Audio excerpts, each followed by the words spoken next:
There we go, and I pop in, and everything is great. Hello, everybody, and welcome to episode 24 of the Rocket Punch Show. As always, I'm one of your hosts, Cameron here, joined by my partner in crime, Darth Turner, aka Seth. Seth, how are you doing this fine evening?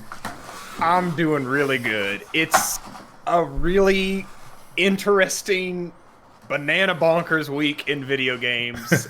We have so many things to talk about, and I want you to know something. I am a cursed man. Because behind me have a green screen, right? And the downside of owning a green screen is I am forbidden from wearing anything Xbox related on this show because it just turns into this giant hole. I mean, I'm looking like a particular character from JoJo's. If all my JoJo's friends out there, I'm not going to spoil, but there is a particular character who's famous for the hole that he has in his abdomen. You may know who he is, but I digress. I had listen, my friends gave me this amazing Xbox shirt for my birthday. It is like it has to be from like the official Xbox line. It is like super premium. It's like really nice feeling. It's not a cheap shirt. It fits super good. Like I feel like a beast wearing it. Like I absolutely like. A little personal note about me: I've been working to like lose weight this year, right? Like that's been a big focus for me, and I'm like almost to 200 pounds, which is like my goal. Like once I'm under that, I'm like considered healthy. So anyway, so I look great in it. You know, it makes me feel even better about all the weight I've lost. And I can't wear it on the show because it's just a giant hole right here. So I put on my Gears shirt because that's the only thing I have that's Xbox related that is not a green shirt. You're killing flies over there. I am. Obviously having a great night. It's actually mosquito. I'll have to, if I see it later. If you guys see me swat something on video, then you know what that is. Show them. I also have a request. I want to try this out. And I see chat, you're already in there. It's greasy, baby. Yes. What a great time. Stick around for the post show for sure, because I'm excited to talk. There's some stuff to talk about that. Yeah, for sure. But in the future, I'm trying to figure out like what I want my. Hey, I'm joined by my co-host Darth Turner. I'm thinking I want to try the Dark Lord of Hype himself. The Dark Lord of Hype. Okay. Can you do that? Can you create your own catchphrase? Can I be? Can I create my WWE persona? If you can figure out your catchphrase, yes. I want to try. I need to hear how it sounds, so we'll have to wait for next week's episode. So episode 25 will be a big one because we're going to try out the new catchphrase. Also, 25 is my favorite number because that's Pikachu's Pokemon index number in the Kanto Pokedex. Okay, so, a little fun fact about me. But anyways, I digress. I have already derailed this podcast 4 times in the first derailed. Dude, that's what we're about. That's what we do here at the Rocket Punch Show. We have a focused conversation, then somehow derail and it off the map there. Yeah. Now my question for you is, how are you doing, Mr. Kearns?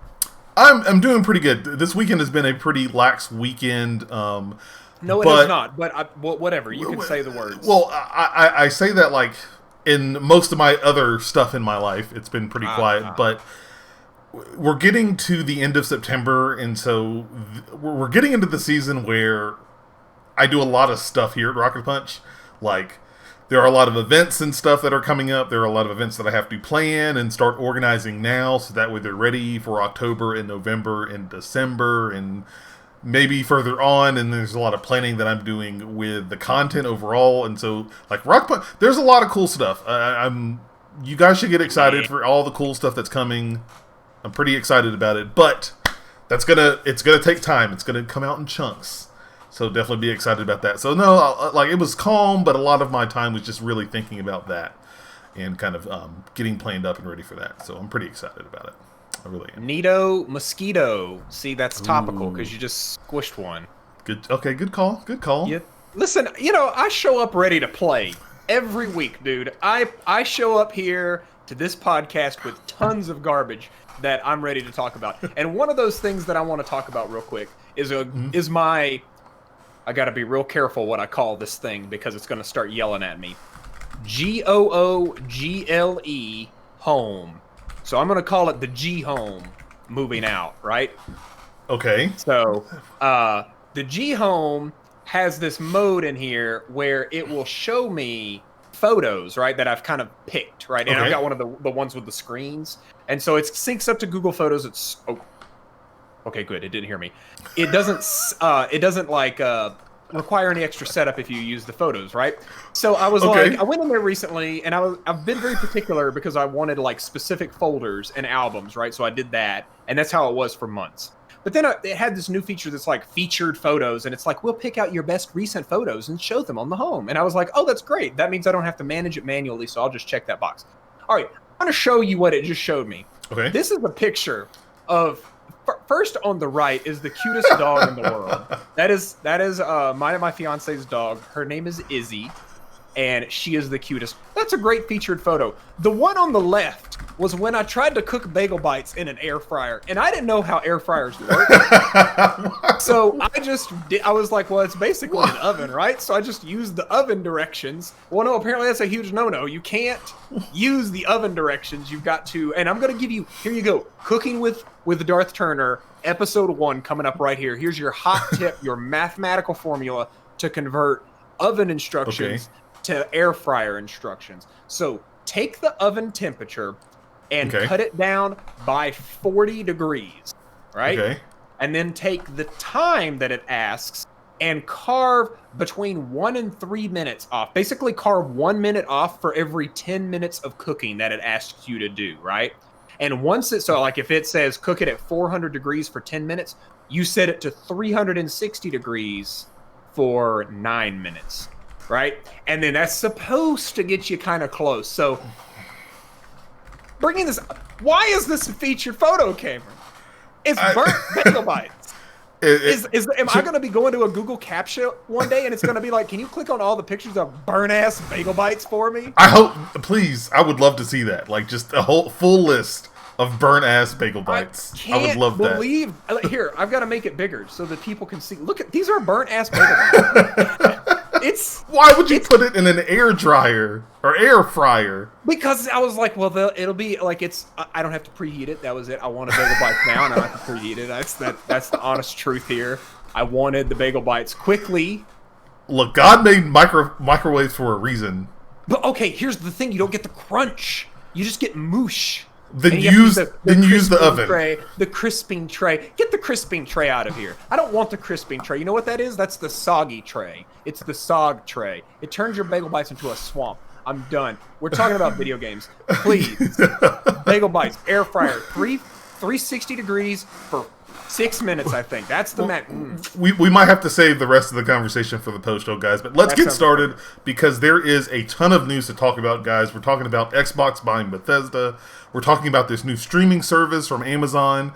We're talking about Sony and not letting PlayStation 4 people play Spider-Man for the next generation and a whole lot more, guys, because this is the Rocket Punch Show, your southern source for all things gaming, geek, and more. You can catch this show every Tuesday on your podcast service of choice. We're in all the big ones, so definitely find us out there. Oh, Jesus, God, it scared me. Mr. Nice Guy 425, thank you so much for the follow.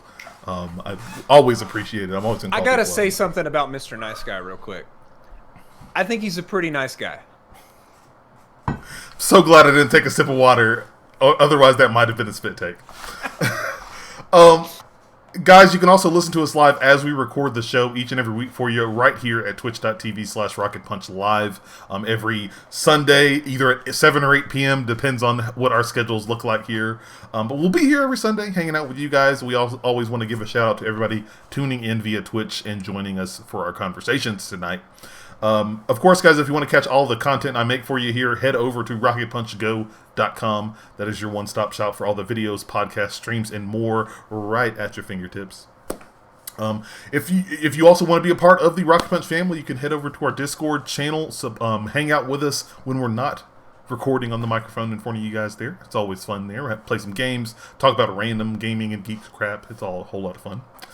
If you want to support us, there are a lot of easy ways to do that. The easiest and freest way to do that, of course, is to review us on your audio service of choice. You can also follow and share content over on social media. You can see our handles at Rocket Punch Go on Twitter and at Darth Turner over on Twitch. Twitter as well, not Twitch. Well, Twitch too. I mean, I'm on both of them. Yeah, it's the same on both for him. It's the same. If you want to go even further beyond, though, consider subscribing to us right here on Twitch or becoming a patron over at patreon.com/rocketpunch. You can get a lot of cool goodies and extra stuff by doing so. Speaking of which, we want to give a special shout out to everybody supporting us over at the highest tier on Patreon, our Rocket Punch producers. Thank you so much to Jossie M, Sam S, Jeremy M, Stephen S, Adam C, and all of our Twitch subscribers right here on twitch.tv/RocketPunchLive.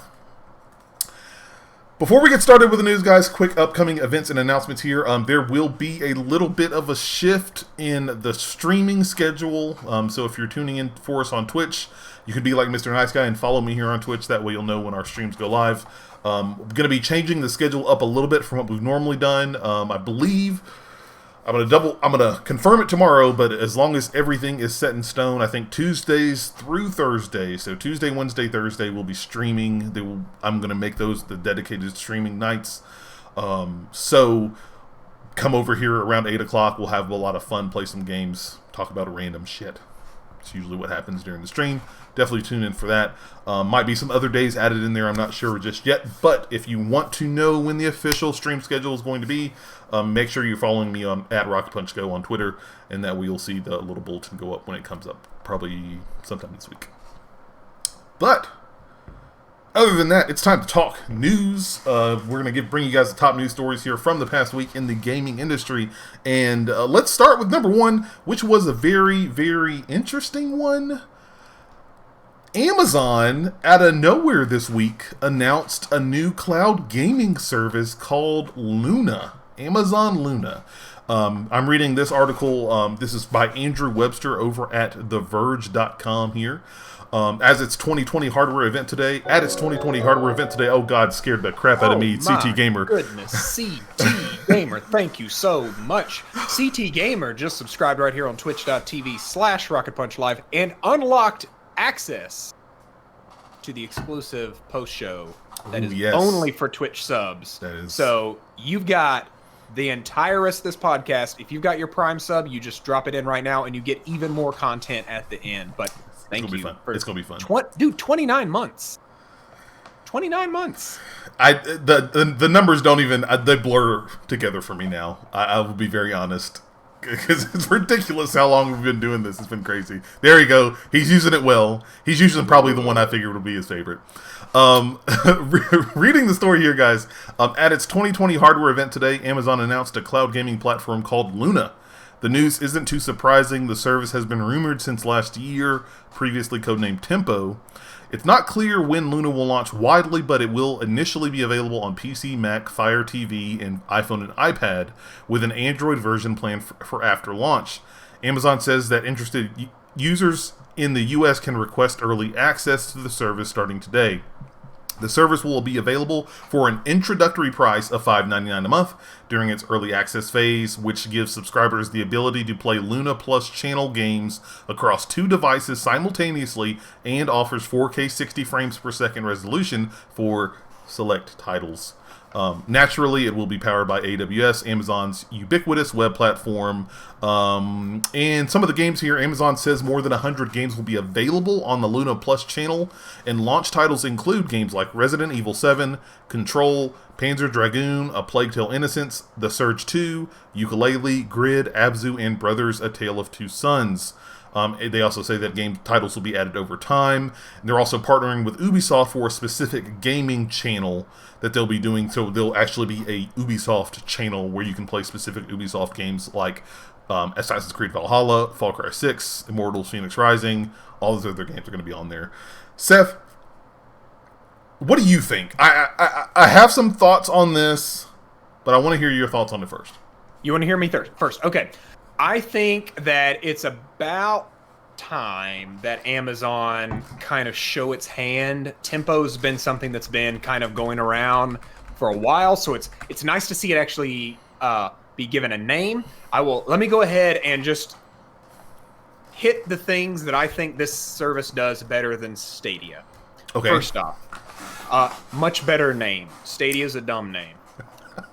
Second, I think that it is much more likely for someone to be watching a video game on Twitch and want to join into that gaming experience than the same experience on YouTube.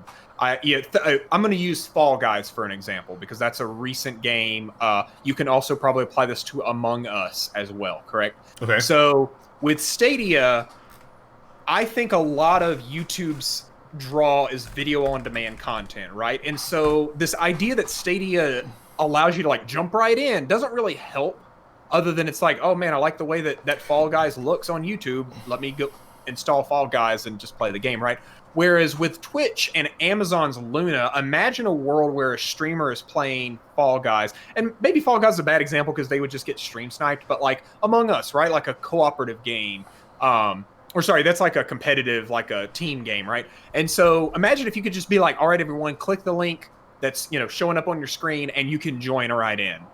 Like, think about that. Like anyone, just like they've done this Prime library, like you could do a watch party with anyone on Twitch who has that Amazon Prime subscription. Yeah. Now anyone with a Luna subscription would be able to hop into that streamer's game.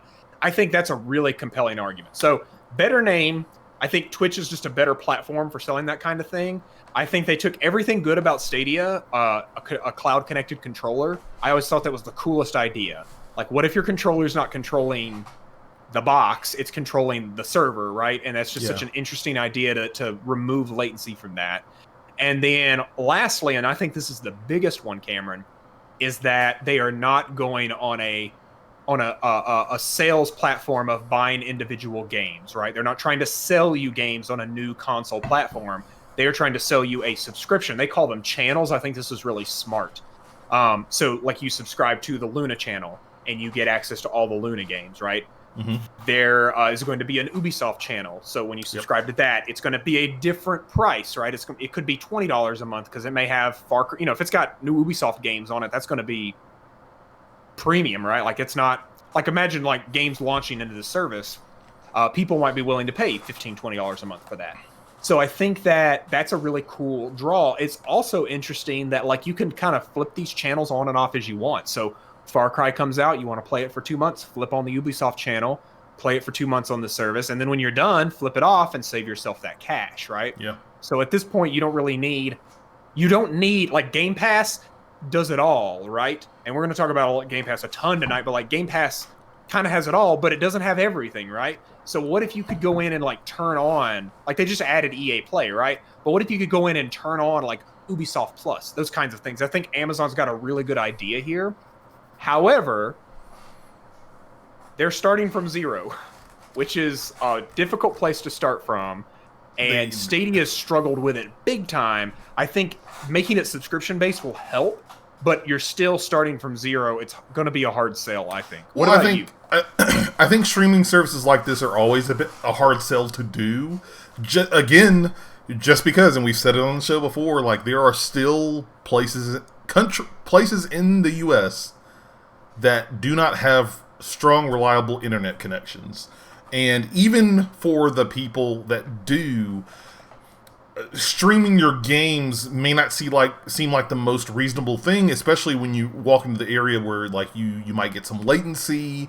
Even on a gigabit internet connection, like you might still have latency issues or problems depending on what's going on your network, depending on how much, what's the quality of the data that you're streaming. Because if you're streaming 1080p, shouldn't be that big of a deal. But if you're rolling into 4K, now we gotta hold on a second here. This might take a little bit more data, not to even mention data caps and the crap that we have to deal with here in the US. But again, I agree. I love the fact that it is for like a per channel basis instead of a per game basis. Stadia, I don't know what they were thinking by telling people, hey, give us $10 a month to access the service and then pay for your games a la carte. Yeah. Thanks. As opposed to, which I think is the right approach here by Luna, and what some other streaming services have been doing is like, look, introductory price right now, $5.99 gets you in. You have access to all the games here on the Luna channel. If you want to play the Ubisoft channel games, that'll cost you an additional fee. What that is, we don't know yet. And if they can partner with more developers, they can kind of group them into their own little channels there. So, if there's a Bethesda channel, if there's an Activision channel, if there's an EA channel for EA Play, stuff like that, those can get grouped in and people can pay their nominal fee. And like you said, like if a new game comes out on the service, you can pay for a month or two of that channel, and then when you're done, you can turn it off. So really, I think that is a much better approach and a much more understanding approach, especially in the streaming aspect, as opposed to I'm paying you a subscription fee and I have to pay you extra money on top of that. Like, it doesn't make any type of sense. The big thing, I do think, because of a lot of those things you said and a lot of the comments I've made, I think Amazon Luna is on better footing than Stadia is. I think Stadia was just a full-on muddled messaging to consumers. And when it came out, it really just felt like there weren't a lot of games that people wanted to play for the service. And I haven't checked on it lately. I think they've got a fair set of games right now. I know they're going to be getting some later on in the year as new games roll out. But I think the bad taste has already been put in people's mouths for Stadia, and Luna might be a win. And the other big thing I'm excited about Luna is that Luna is using AWS, Amazon Web Services, and oh my God, like almost, I could bet money that anybody listening or watching this podcast, you use some type of service that leverages AWS. Yeah. In some form or fashion. So AWS is a proven platform. You're watching content at this current moment on an Amazon-owned, AWS-supported streaming service. So yeah. So it's Chat's joking about Palace. I love Palace to death. He have some internet problems too. But I think that, and it's cool. I definitely want to give this a shot. But I think a lot of this could potentially be a big win in Amazon's column. I'm hoping that they've learned from how Stadia's launched and how Game Pass has launched and how these other streaming platforms have launched to maybe know what to do for their own launch as we get, whenever they decide to flip the switch and let people start testing and rolling out with Luna. Yeah, I think this is already a step ahead of Stadia because they are not trying to launch with any type of expectation of a free version. Like, this is a paid, like, if you want to use this service, you pay the money and you get access to the games and the service, right? Whereas Stadia was like, oh, we'll have a free version eventually, so go ahead and buy the games now. Yeah, like that didn't work out. Yeah, like CT Gamer says in chat, this will be running on Windows servers, not Linux-based servers. So, bada boom for that. Cash Family coming in with a new sub. Thank you very much for 9 months, Cash Family. Thank you for going even further beyond. That's very cash money of you. How is GeForce Now doing? I have no idea. The last thing I heard about GeForce Now was that publishers were pulling their games off the service because of reasons, and I think they were starting to put some games back on there. So yeah, I don't know. But before we go to the next story here, I definitely want to say we didn't get a chance to talk about this. Look at this controller. This seems familiar. Like I've seen this controller somewhere before. I thought mine was around here. Ring a bell to you. I don't know. It's the Switch Pro controller. I don't want to pick anybody out on Nintendo, but it's a really cool controller. I think it might help them out. And I want to point out a couple things. Can you go back to that controller real quick? Okay. Yeah. I think the idea of having a color underneath the thumbstick is such a cool idea.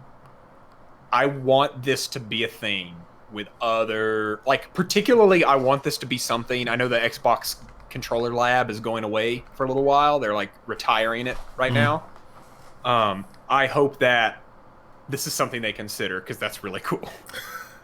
Oh yeah, I'm really excited because I want to get a custom controller. I've always wanted a custom controller, but I don't know if I want to get one right now or wait until it comes back open next year so that I can get the new Xbox Series X. Get the new one. That share button, the ribbed grips. Yeah. Those are all great. Yeah, it'll be cool. Ribbed is always better, dude. Story number 2. Let's put some salt in the chat here. I'm sure some people are not going to be appreciative of this here. Story number 2, Sony has confirmed that there is no free PS5 upgrade for PS4 Spider-Man players here. This is coming from Ian Walker over at Kotaku.com. Reading here, there are still a lot of questions surrounding Spider-Man on PS5.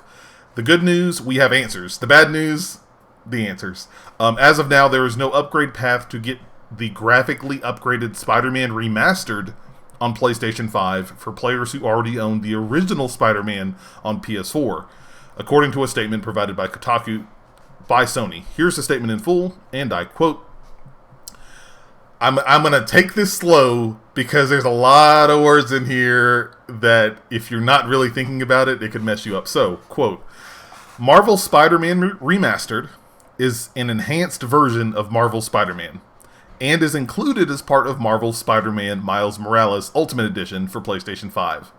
In addition, players who purchase Marvel Spider-Man Miles Morales on PlayStation 4 can upgrade at no additional cost to the PlayStation 5 version of Spider-Man Miles Morales and can take advantage of a paid upgrade to download Marvel's Spider-Man Remastered.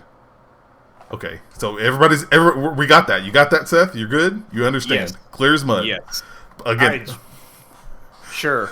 Players who purchase Marvel Spider-Man Miles Morales on PlayStation 4 can upgrade at no additional cost to the PlayStation 5 version of Marvel Spider-Man Miles Morales and can take advantage of a paid upgrade to download Marvel Spider-Man Remastered. There are no plans currently to offer Marvel Spider-Man Remastered as a standalone. Players with a copy of Marvel Spider-Man for PS4 can purchase Marvel Spider-Man Miles Morales Ultimate Edition to experience Marvel Spider-Man Remastered on PS5. Marvel Spider-Man for PS4 also will be backwards compatible on PS5. All right, so go back and take a shot every time he said Spider-Man. We would be drunk. Like the show would be over. It'd be completely over. Yeah, this is. Seth, take a second. No. Take a second. Okay, yeah. Go. Cameron's going to talk about this one first. So, Please. I have 2 points to make on this, on my thoughts on this entire situation here. Number one, I fully understand why they're doing this. The comments and points that people have made, or even like the Insomniac has said that Marvel Spider-Man, the Miles Morales, I'm just going to call it Miles Morales. Miles Morales is not the full Spider-Man experience. It is more akin to an Uncharted Lost Legacy style game, where it's going to be a little bit shorter campaign, but still the full game. You'll have plenty of, have the full area to access and play as Miles throughout. And so I see why this is basically an attempt to add value and reasoning for why they're putting it at the $69.99 price point, instead of just having one version at $49.99. I get that. It's a way to say, hey, give us a little bit extra money and you also get the remastered version of Marvel Spider-Man. You have ray tracing, updated graphics, textures, next gen. Yeah, okay. So I understand that. Business aspect, I get it. Sure. Point number 2, this is complete horseshit. Okay? And I will tell you why. This is... This is... There are similar echoes to this as there is to the Control Ultimate Edition. That the story that we talked about in episodes past, where, okay, so if... The reason this makes me upset is that why is there not an upgrade path for people who already own Spider-Man on PS4? Look, I think, even from like my gauge online and from listening and watching people talk about this, like, I think people understand, dude, this is a complete remaster. They've got, of course we'll see it to believe it when they actually show it to us. They've got, upgraded textures, upgraded packages, using the new hardware, using the SSD, reduced load times, all this other stuff. We get that work was put into this in order to accommodate the PS5 version of it. We know that people love Spider-Man. Why wasn't there an option for people who have it on PS4 to pay the difference is $20, to pay the $20 to say, boom, I've got the upgrade and now I can play that day one on the PS5. I have this game digitally. taking aside the fact that I'm already going to buy Miles Morales because it's Miles Morales, the fact is that it would be great that if I have Marvel Spider-Man for PS4, I pay the $20. Whoop! I go straight to the PS5 remaster. I can pick it up when I get my PlayStation 5 and start playing day one. Wham bam, thank you, ma'am. But instead, for people that would have enjoyed that, now it's basically saying, well, you have backwards compatibility. That's cool. But we want the new stuff. We want it right now. There's no upgrade path. You'll need to pay the more or less, you'll need to pay the $70 in order to get Marvel Spider-Man Remastered for PlayStation 5. But you'll also get Miles Morales. So sure, consolation prize there. But it doesn't make sense to me why there isn't an upgrade path for this to help your consumers and the millions of people that picked up Marvel Spider-Man. It does not make sense. Like I said, from point number one, I understand why. It's a business decision, but in that same context as a business decision, if you would let people upgrade to pay the $20 to upgrade, number one, you can get a little bit of extra money from them if they weren't going to play Miles Morales, or the probably more reasonable path, number two, they were going to play Miles Morales anyway, and guess what? You still got the same amount of money from them either way. Guess what? They pay $50 for Miles Morales, and then they have the upgrade path $20 fee, and they get the Marvel Spider-Man PS5 remaster. And guess what? $69.99. Boom, there you go. Same exact price there. It doesn't make sense to me why Sony and or Insomniac, probably Sony, whoever is making this decision. Again, I know why.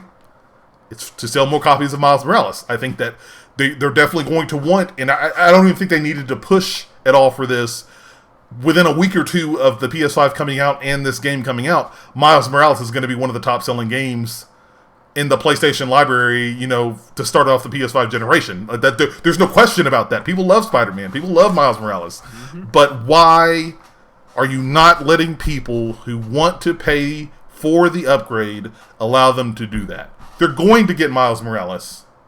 It doesn't, and maybe that's the reason why they're doing it, because those people are probably going to get Miles Morales anyway, and they're probably going to get their $20 anyway by upgrading to Ultimate Edition, in which case this point is completely moot.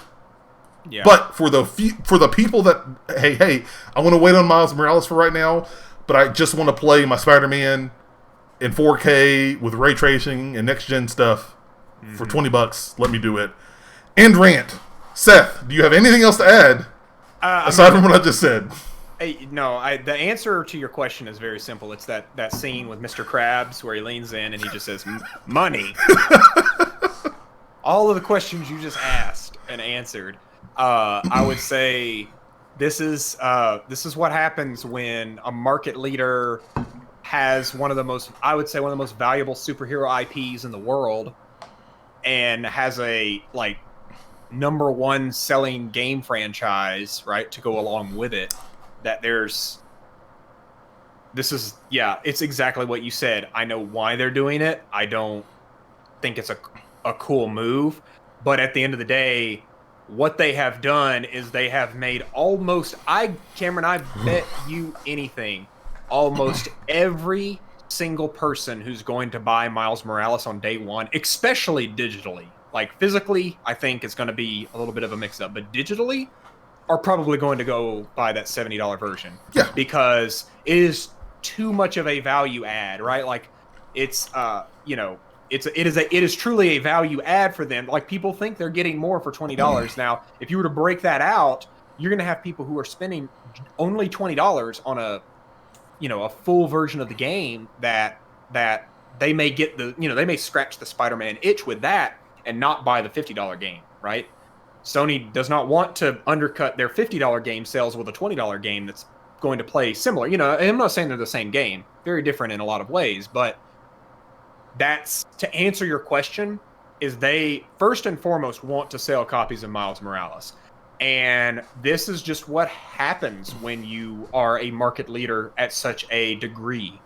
People will shut up and fall in line. If you want to play Spider-Man, this is what you're going to do. If you don't want to play that remastered version right now, I'm sure they'll be happy to sell it to you later. I don't think that it's out of the mind to think that 2 years from now they may release that standalone for $40 or $50. But for now, just the way it is, I think it really sucks. Though Cameron, I think that it's very important for me to go ahead and I'm gonna throw this in at this point. Mm-hmm. I'm gonna send you a link here in the support channel. Oh, geez, okay. Just go ahead and click on that for me, and plop that up on the screen. Oh, Jesus. Plop that up on the screen. So this is a tweet from Xbox UK. Open fire. Okay. You have to bear with me a second here because it's. I know I'm throwing you off here. But okay, I know you have the frame that shows people stuff. There you go. Right. So yeah, just take a gander at this. And for those at home who are having a hard time reading, this tweet says, "Here's a thread on how you can upgrade games with the Xbox Series X/S with smart delivery and a few easy steps."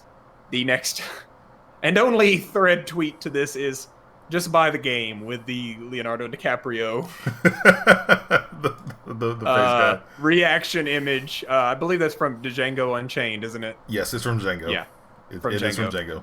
So, so we're back to that petty console war. Here's how you trade used games. We're back to that, I guess. But it's fun, but this is a bad move from Sony. This is bad. Bad look. Like I said, them from their side, this is bad. I don't understand it. But again, from their side, they could be saying like, look, they can see from their numbers or their demographics that people are going to buy. The people that are playing Spider-Man are going to buy Miles Morales anyway. So for them, it's a net zero. Whether they upgrade, they offer the upgrade path, or they offer it as part of the Ultimate Edition. People are going to buy it either way. So maybe that's their mentality and their thinking. I don't know, but I wish there would have been an upgrade path. That would have been very nice for people who have the game already. Yeah. So even if it were paid, like I'm being very clear, it didn't have to be free. Even if they put that much work into it and they say $20 for the upgrade, yes, sure. But Cameron, they don't want you to choose between a $20 purchase and a $50 purchase, because the statistics show that if I give you an option to get them separately, it is either one of two things will happen. You will not get the $20 one, and you'll only get the $50 one, which is pretty much how it's going to be. Or you will get the $20 one and skip the $50 one, right? And they don't want that. They want to sell $50 as the minimum cost of entry of playing a Spider-Man game built for next gen on next gen. That is what they want right now. We'll see. We'll see how it shakes out. I'm sure Miles Morales. A lot of money. Yeah, Miles Morales is going to be a big hit. I've said it before. Like, as long as they have Miles Morales at launch on day one, they're in very good shape for next gen to start it off here. Story number 3, guys. Next up on the list here. This one I feel flew under the radar, but it's kind of a big deal. Remember that guy, Mike Morhaime from Blizzard? He was the CEO of Blizzard Entertainment, and then he left a couple years back. That name rings a bell. Yeah, he rings a bell. Apparently he is not resting on his laurels here. This is an announcement from his new company, Dreamhaven. Reading from their official blog here, they've created a new company called Dreamhaven, and have 2 studios, Moonshot Games and Secret Door, under the Dreamhaven umbrella here. Reading from the blog post here, Mike Morhaime, former CEO and co-founder of Blizzard Entertainment and a host of Industry Veterans Today, announced Dreamhaven, their new game company based in Irvine, California. Dreamhaven will create and publish original games for players around the world, and it has established its first 2 studios, Moonshot and Secret Door. Quote, "I'm excited to team up with such talented people who care deeply about games in their communities," said Dreamhaven CEO Mike Morhaime. "I've always believed in the power of games to bring people together regardless of backgrounds or boundaries. With Dreamhaven, we look forward to creating and sharing new experiences with players everywhere." The team at Dreamhaven came together around a common goal to empower creators, help bring their ideas to life, and create original game experiences that foster meaningful connections between players. If you're watching the video here, I'll show you guys, there's the Moonshot Games logo.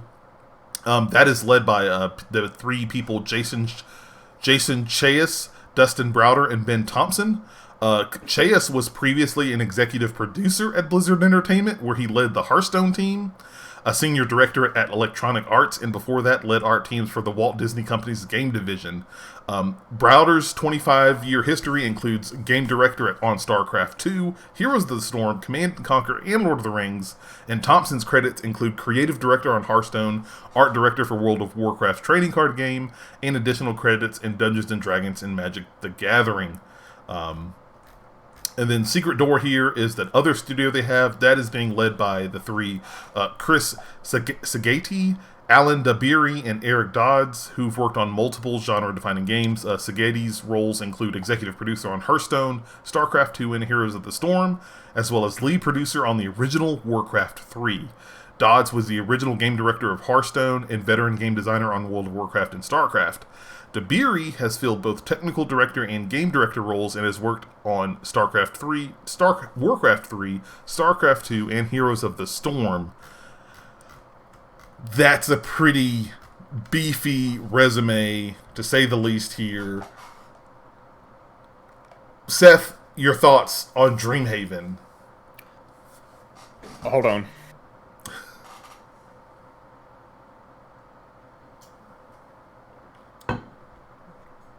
Ladies and gentlemen, Blizzard 2.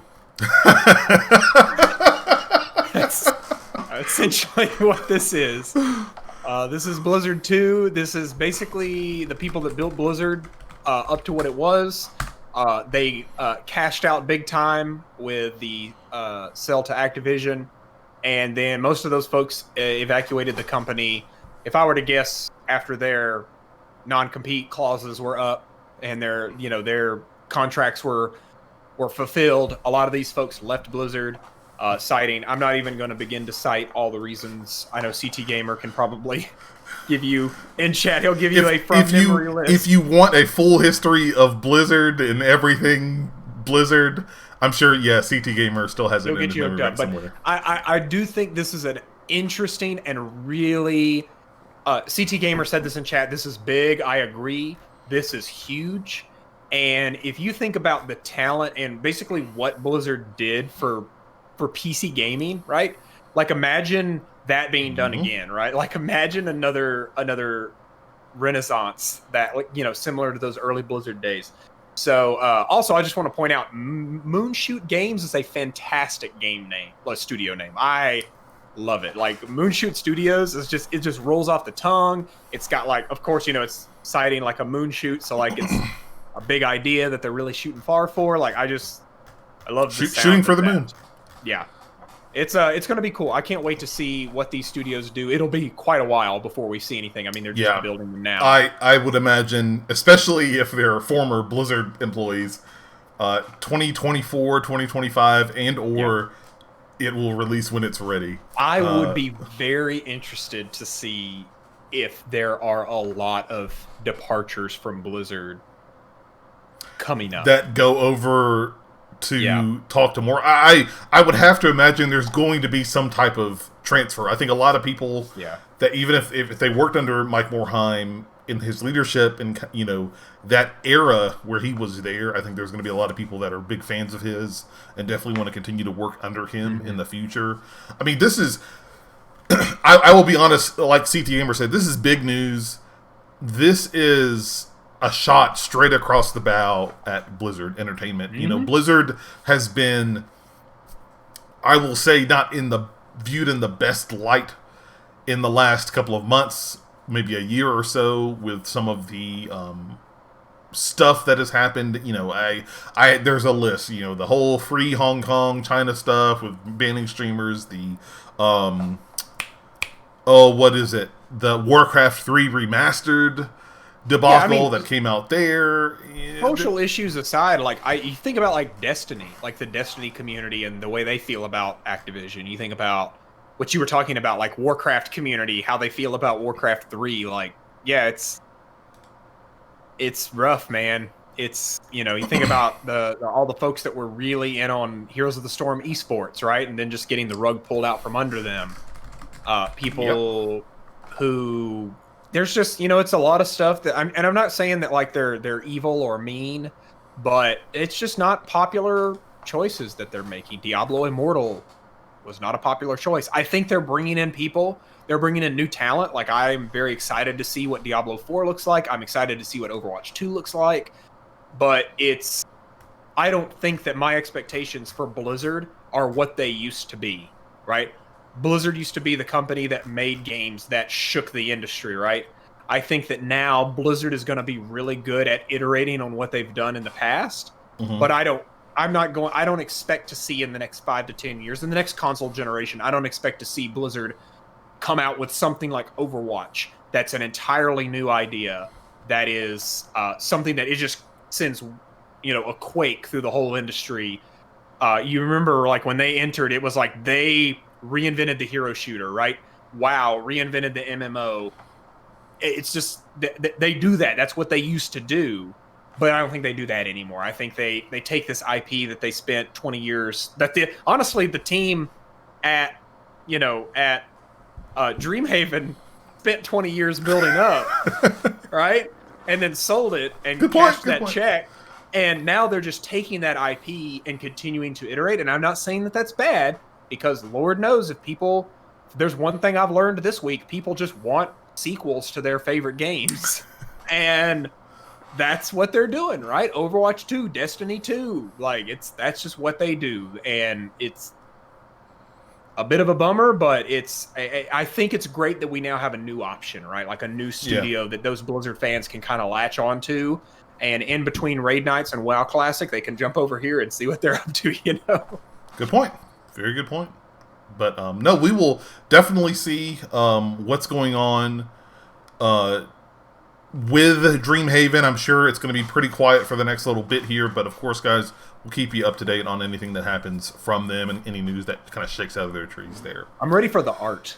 That's what I'm ready for. I am too. I like the fact that a lot of those studio heads were artists for Hearthstone and World of Warcraft. I'm super excited for that. Next story up. This is the game that, again, I have said it on the show, and I will continue to say it of the show. This is the redemption story for the ages in the gaming industry, period. If you thought this game was done, you were sadly mistaken here. No Man's Sky introduces Update 3.0 Origins to the game. Another big update. Kind of the quick rundown here. Update 3.0 Origins dramatically expands the universe of No Man's Sky. Explore a stranger, richer, and more varied universe with deeper planetary diversity, dramatic new terrain, and a host of new creatures, new weather conditions, colossal buildings, and much more. There are new planets. Some rare systems are now home to multiple stars. The more detailed environments, richer environments, better user interface. I mean,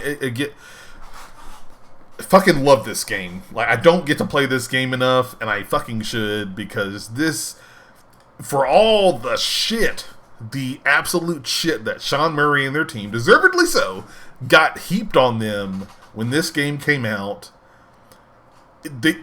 If somebody were to ask me, like, what's the studio that got shit on at the launch of their game, and then they came back and, like, they still came back and delivered on what they promised their community. This is the studio right here. This is, like, bar none.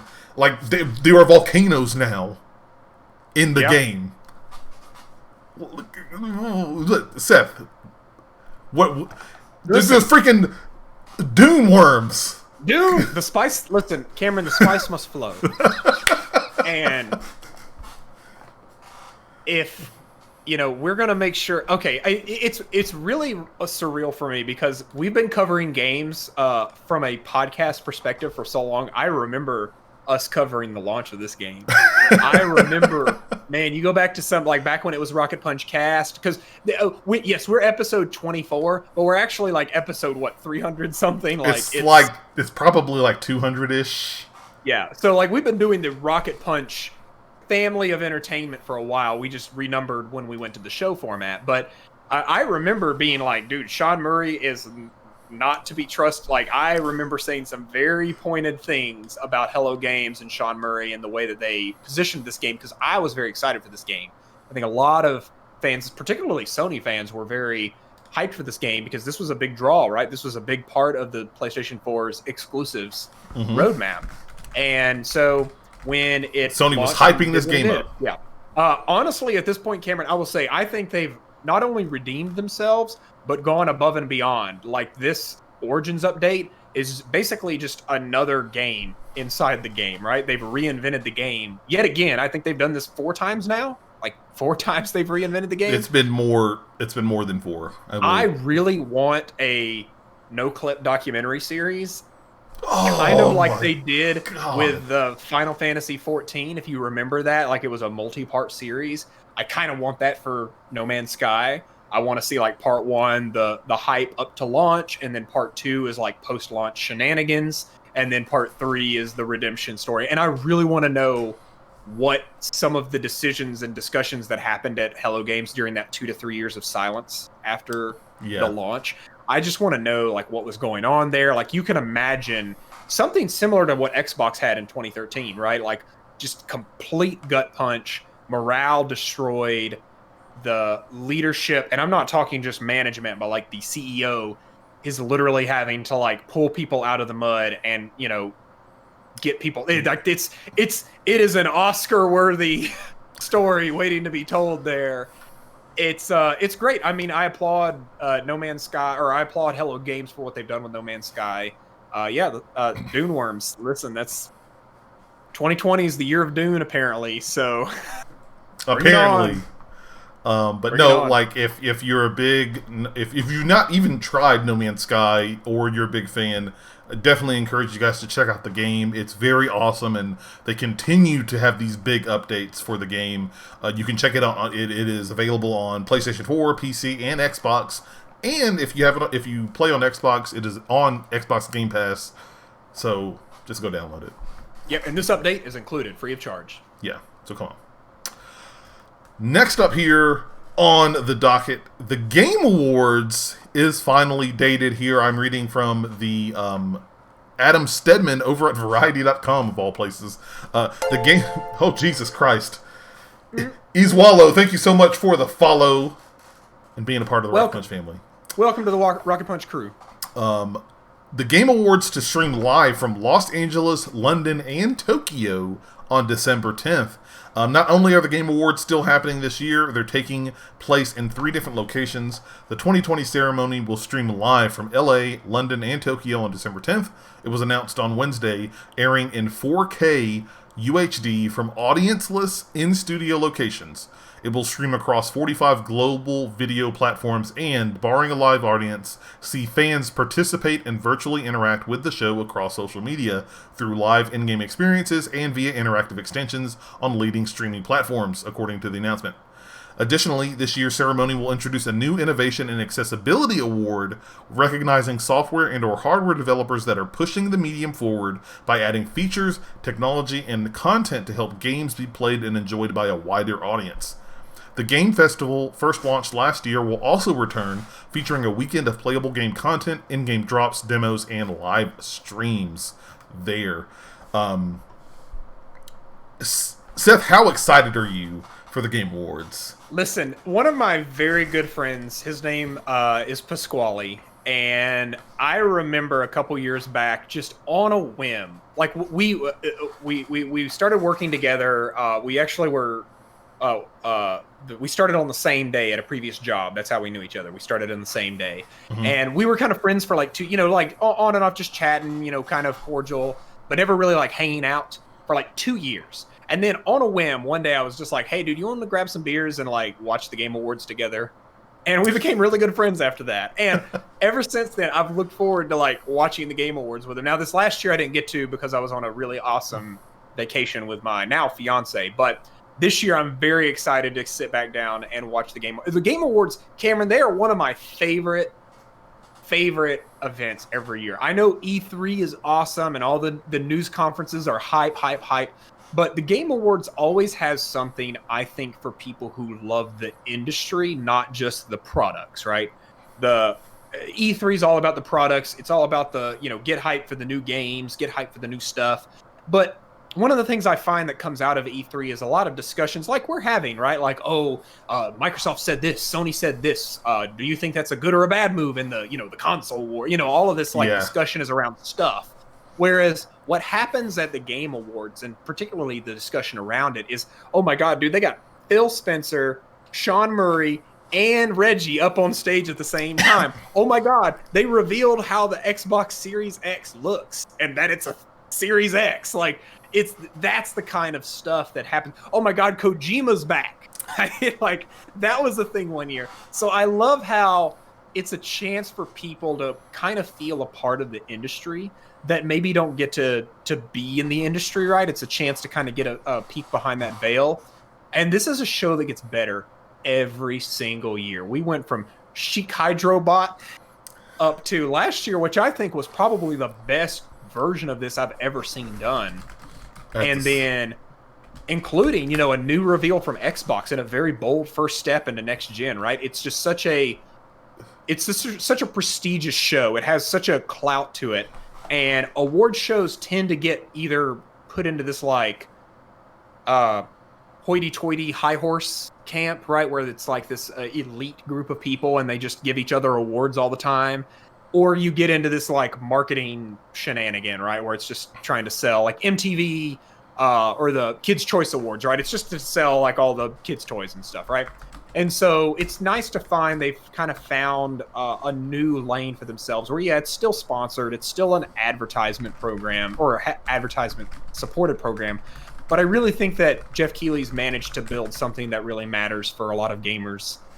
What about you? What are your thoughts and opinions? I'm going to ask you that. I need to add on one more thing. I'm going to be very interested to see how this does because I have a feeling that this is a great template that E3 could copy. I'm also thinking, you can quote me on the show right now. I believe this will be the biggest Game Award showcase ever. Like, oh, yeah. There you go.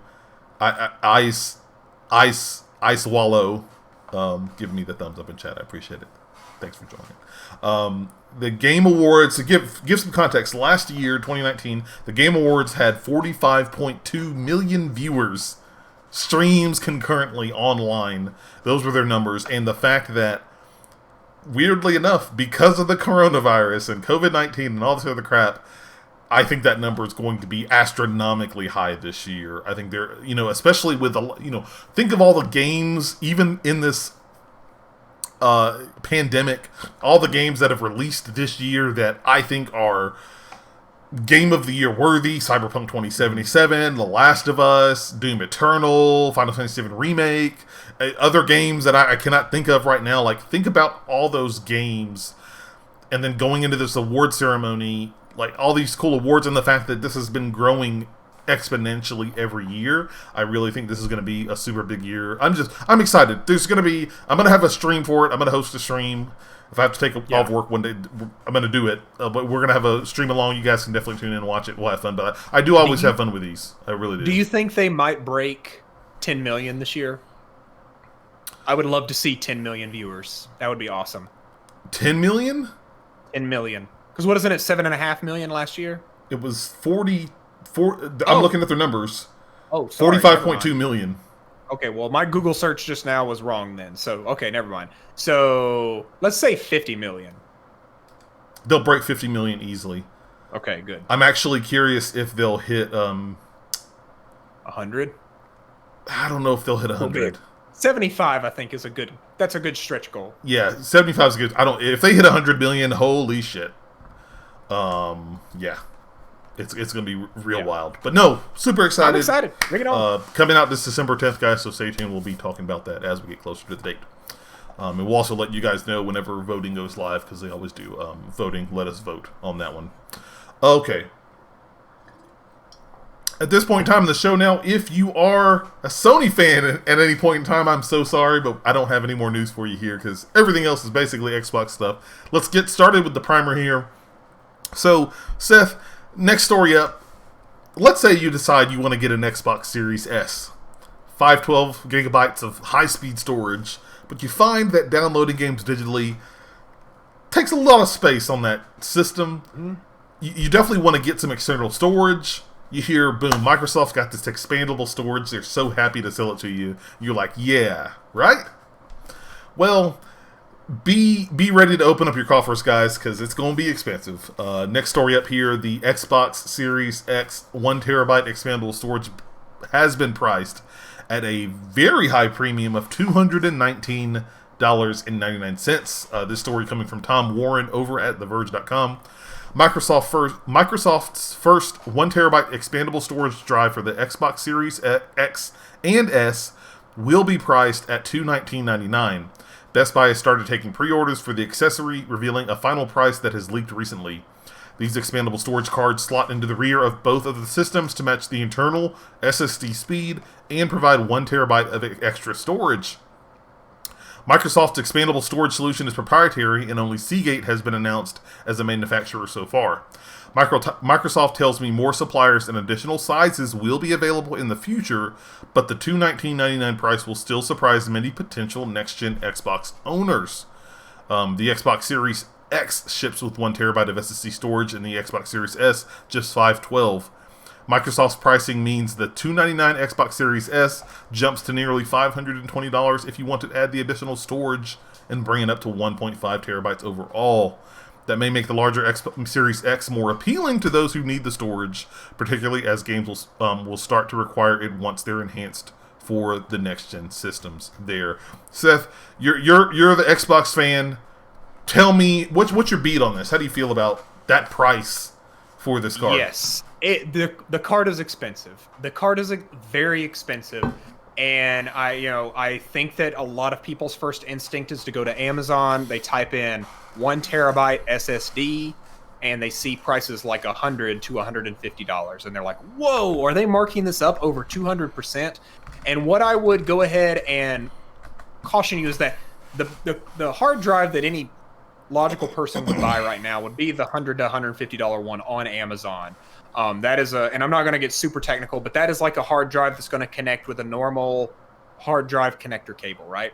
Mm-hmm. Well, just like anything has what you would actually possibly buy now, there's always here's the next big thing, right? And the thing about these next-gen consoles is they are built to survive another 4 to 6 years, right? They are built to last for the much more time. So they have to build these with the idea of like, well, what's gaming going to look like in 4 to 6 years? And the way that gaming is going to look like is not, and I'm getting a little technical here, but the current standard hard drive connector is called SATA, right? It's a cable, dime a dozen. Your motherboards have had them for years. It is a standard format for hard drives to connect, right? To your computer. Where we're going to be in 5 or 6 years is going to be what's called NVMe, which it is a hyper-fast connectivity. It is designed for ultra-fast speed. So it basically, think about what that speed jump you went from physical hard drive to SSD using that SATA port. That's the same level of jump that you're going to see moving to NVMe. And that's what the Series X, that's what the PlayStation 5, that is what they use. So the fact that this costs so much makes perfect sense. Now, if you were to go buy an NVMe drive right now, that's 1 terabyte big, it's going to be $200 to $250. So this is not a gouged price. This is just the price of that tech.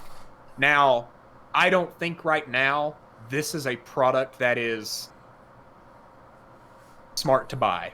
And I almost hesitate to say that because I don't want you to feel like you're getting conned out of if you're buying it now. Like, if you need the extra space and you've got the money, buy it, right? Like, definitely get it. Some misinformation I've seen going around is, no, this does not mean that you have to buy this if you want to store extra games on your Xbox. The thing is that next-gen games are being built with high data refresh speeds being factored in, right? So you have to have this in order to play those next-gen games. However, all the games that you have on Xbox One, all the games that you currently have access to, you can still play them off of your external USB 3.0 God Bless America hard drive without having to worry about buying this upgrade card. This upgrade card is really designed to future-proof some stuff, and this price is going to come down. Next year, I wouldn't be surprised to see this price drop from 220, what is it, 219 to something around 150, and then maybe a year or two after that, dropping down to 99. I think 99 is the sweet spot for this kind of expandable storage. But yeah, it sucks right now. I mean, it really does. But like, don't think that Sony's going to be any different. They're taking the approved partners approach, but those approved partners are going to be charging $200 to $250 for their cards as well. So like, that's just it's just the way it is. Piggybacking off of that, like the big thing here is the fact that this is, and I will get a little technical here. This is NVMe storage. This is specifically PCI Gen 4. I know Ice Wallow in chat mentions that they just got a 1 terabyte Samsung SSD for $110. That is more than likely Generation 3, which is what we're currently in, and we're just now starting to see Gen 4 drives released. Like Samsung just released their Gen 4 drive, and it was it was around the same price. I can't remember exactly the prices, but they were very expensive. And so, yes, this hurts. $219.99 for a terabyte expansion card, proprietary, hurts. But I think if you have a PlayStation 5 and you start looking for that same expandable storage in the near future, I think you're going to be floating around the same price either way.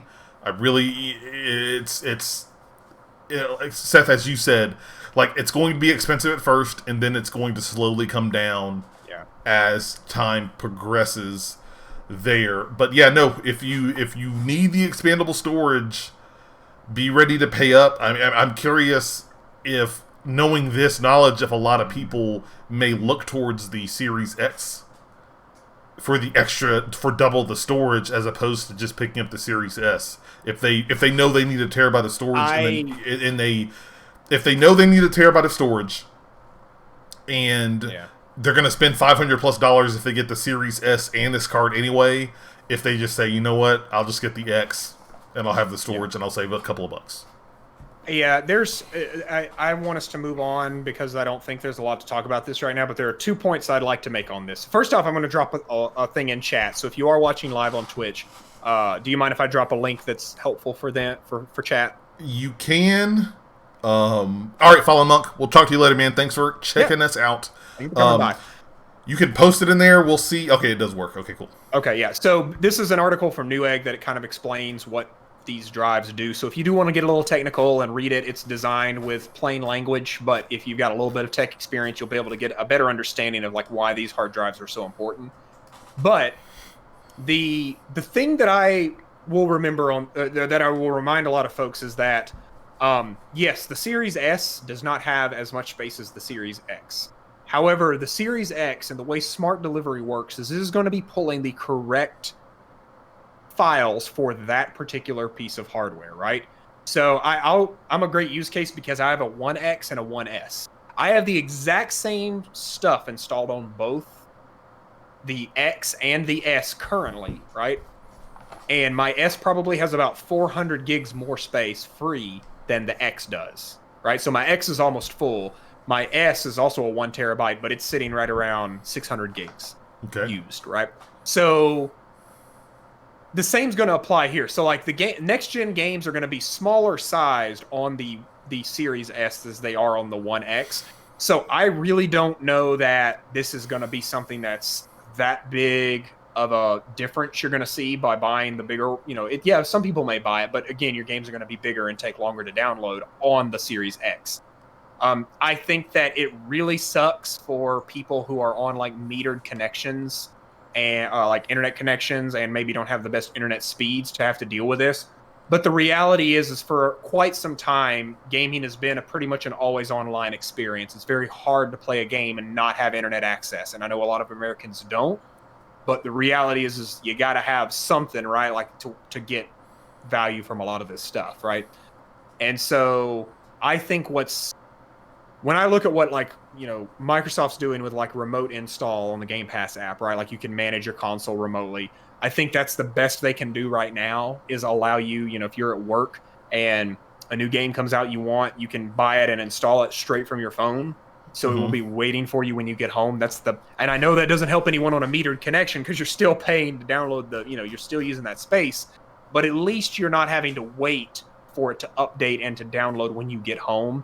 But everyone's going to deal with this. Like Sony's going to deal with, think about if you're a PlayStation 5 owner, you are going to get 824 gigabytes, period. That is it. Now the system's going to eat up maybe 50 of that. So you're actually going to get like 760 gigabytes, right? For all versions of the PlayStation 5, right? So this is like, yes, space troubles are going to be a thing that everyone's having to deal with for a little while, and managing your storage is it's going to be an unfortunate reality, but these consoles have to hit a right price. And man, between Xbox and Microsoft and Sony, they're eating a lot of money to get these consoles to you for as low as they are. So I would say at this point, like, let's be happy that we're getting a terabyte on these super fast drives, because I can promise you they cost a lot more than you're paying for them to be made. So, good point. We'll see, though. Good points made. We will see. We don't have too long to wait. It's almost October, right. So God, like a month and 5 weeks. Jesus.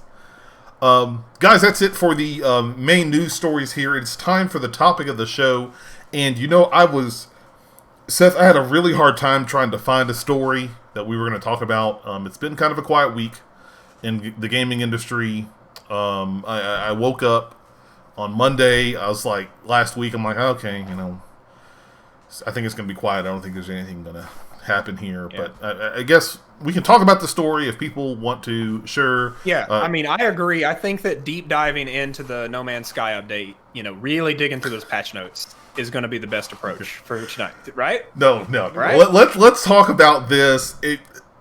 I'm concerned what the hell's going to happen after we're done recording this and we go wake up tomorrow morning and something else pops. Because topic of the show, the fuck, Xbox has purchased Bethesda Game Studios here. I am reading directly from Phil Spencer, head of Xbox, over at the Xbox Wire. Can I do something real quick? Yes. So I got a couple of friends over at Nintendo. My uncle works for Nintendo, and not actually, he's not. But I have unlocked the secret. When they do that snap on the Nintendo Direct, there's actually magic energy involved in that. There's a technique to doing it, right? And I have mastered that snap. So I'm going to do the snap for you here and show you the kinds of effects you can have on reality around you with the power of this snap. So let me get ready for you here, okay? We're going to get it ready, and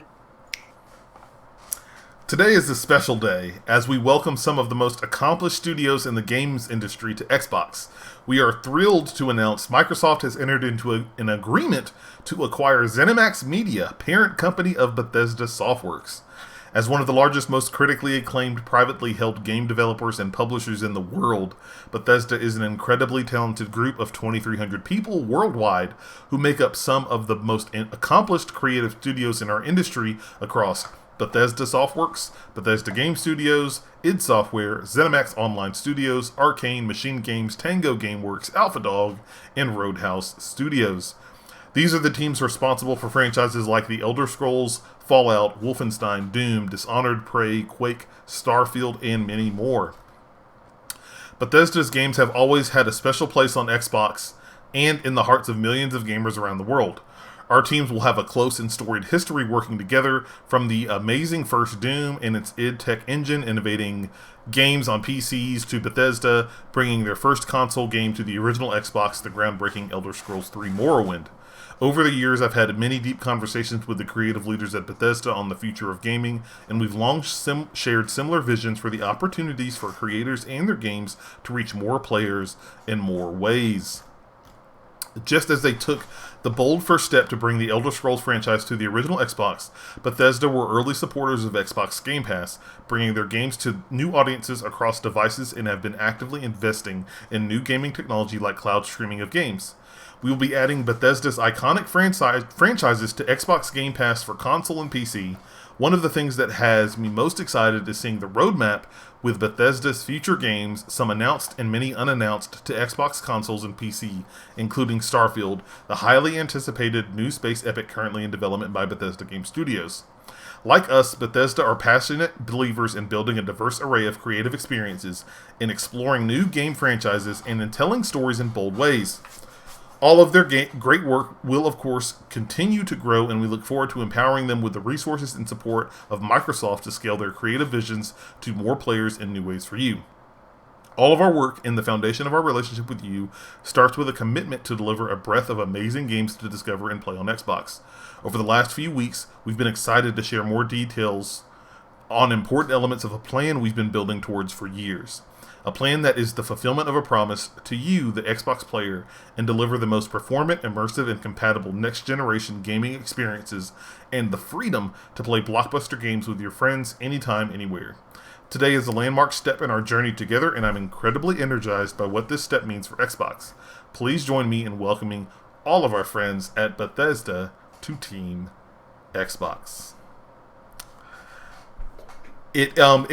The article, of course, did not say, but for continued clarification here, the purchase price of this acquisition is $7.5 billion, with a B, billion dollars.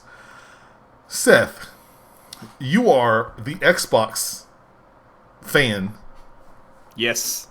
I need you to tell me, almost in a step-by-step manner, what your thought process was in waking up on last Monday and seeing this news. Okay, so this was shared with me, I think, via Discord to begin with. And in fact, it might have been CT Gamer, I think, was the first break of this. And it had come in on my Apple Watch. And he sent this link to, I think it was to the tweet from Xbox, the official Xbox account. And I saw it didn't like render the preview on my watch. I was like, what is Xbox like? Why is this tweet being shared? I thought it was something like a new game coming to Game Pass or something. So I rolled over and picked up my phone. And Cameron, I want you to know, I read that article that you just read 2 times. I then went up to the top of the browser and verified that this was in fact the Xbox Wire. Because I thought it might have been a fake website that was like, because you know, there's this huge like parody games thing, right? Like The Onion, right, where they just do these. I know. Oh, I'm aware. Right, and so it completely dumbfounded me when I read this, and then of course, you know, just the galaxy brain starts to happen, and it's like I think about the cat where it's like it's a vine and they like the flower cheese on the head, yeah, the flower. Like, oh, and you just go into this almost out of body experience as you become gaseous and ascend to the heavens, and you join the cosmos and I was just like, of course. Like, of course they would. Like, and I'm sorry, like, so all of this happens, you have this moment, I probably had this moment for probably about 30 minutes where I was just like pacing around the house, I was like, this is insane, and then it's like, it comes back down and it like pops in, yeah, here you go. Transcendence. So it was that for 30 minutes. I was literally pacing my house, I was so hyped, Cameron. You don't even know. Because my brain is just trying to put everything together. And then it just comes back down into this little single phrase, of course. Because I stopped and I thought about Bethesda's history. And Bethesda was a PC-only developer that was top of their field, right? Elder Scrolls Morrowind is probably one of the greatest PC RPGs ever made in that era, right? And they brought it to not PlayStation, not PS2, the world's most popular console, not to the Nintendo N64 or GameCube, which were the top-selling competitor to that at the time. They brought it to the new, scrappy upstart Microsoft because the thing was basically a PC, right? They could make it pretty easily for it. Yeah. And they committed to that. And a lot of people have been talking about like Elder Scrolls No, Elder Scrolls was not available on anything non-Xbox until Oblivion. That was the first version of Elder Scrolls. So the 4th installment was the one that came to other platforms. And that was after a period of exclusivity on Xbox, right? So when people say, well, they can't, this is a multi-platform game. There was one Elder Scrolls game that launched day and date on multiple platforms besides the Xbox. And that was Skyrim, which is arguably the biggest game, right? But Cameron, my brain exploded. Doom, Dishonored, Wolfenstein, Elder Scrolls, Fallout. I was like, Vault Boy is now a mascot for Microsoft. Actually, yeah, I didn't think about that one. And all the Microsoft people I follow, Major Nelson, everyone updated to like Vault Boy, the little thumbs up for their like Twitter profile pictures, and it is so hard for me to fathom. And I'm gonna say something very controversial. And Cameron, feel free to pin this, and let's bring it up on the next episode of Console Wars, our monthly podcast where we discuss the strategy of Sony and Microsoft moving into next gen. Mm-hmm. Feel free to bring this back up, but I think with a single move, with a single $7.5 billion, almost twice as much as Disney paid for Star Wars, that Microsoft has... dude, it hurts. It's weird for me to say this, but I think that they have surpassed Sony in the ability to produce accessible games for billions of gamers, right? They are going to make video games that are accessible and available to billions of gamers. Sony counts it in millions, hundreds of millions even, right? But this conversation's come up before. Sony's really good at doing one thing, and that is making third-person action narrative-driven games, right? Like that is, they have the best in the industry, right? Mm-hmm. And I think Xbox is eventually going to show up and fight in that area. I would be very surprised if that's not what the initiative is working on, is something like that. But when you look at, like, if you sit down at this like fantasy football table and you're like, all right, who could we buy to compete with The Last of Us, God of War, Uncharted? Who could we buy to compete with them? Last of Us, Uncharted, God of War, Doom, Elder Scrolls, Fallout. All three of them could go toe-to-toe with those franchises as far as popularity. Put on top of that 2 kind of rough years for Bethesda when it comes to financials. Fallout 76 not hitting like it needed to. I think Doom Eternal kind of went through some of that as well. It didn't quite meet the expectations of the original game. And you find yourself in a situation where this company is interested in talking if the price is right. And Cameron, would you say that $7.5 billion would get you to come to the meeting? Would you show up? For $7.5 billion, yeah. I'd be like, oh, wow. Yeah, you'd show up. So yeah, what's the meme? Before you had my curiosity, but now you have my attention. My interest. And just like this, and I know it sucks. It really, like, people who love the console wars, and remember, I want to encompass all this and say, the console wars are stupid. They are dumb and idiotic. But we love them, right? We love them. But in this, Microsoft literally paid their way back into the fight. Like, 7 years of bad decisions hurt them. It put them in a position they were never really going to be able to recover from. And we talked about that en masse. It's why they've gone with Game Pass. It's why they've gone with accessibility. It's why they've gone with xCloud. They are not trying to compete with Sony anymore. But with $7.5 billion, they just put the money where their mouth is and bought their way back into the race. And now they're, basically very similar to our D&D game. They used the support from chat, and chat being Microsoft, to boost their way up parallel to Sony. And now it's a apples to apples on the game front, right? And what I've said from the very beginning is going to come up. The platform is what is going to sell people. Now, yes, like Spider-Man, those kinds of things, those are going to keep people locked into buying PlayStation stuff. But there is going to come a time, Cameron, in every PlayStation gamer's mind, this little worm is going to squeeze right in their little brain, and they're going to be like, man, it really sucks that I had to spend $70 to get the PlayStation up-res of that. Xbox fans only pay $15 a month, and they get all that stuff for free. Free. I was going to say, like, not for free, but for $15 a month. Demon Souls, $70 remake.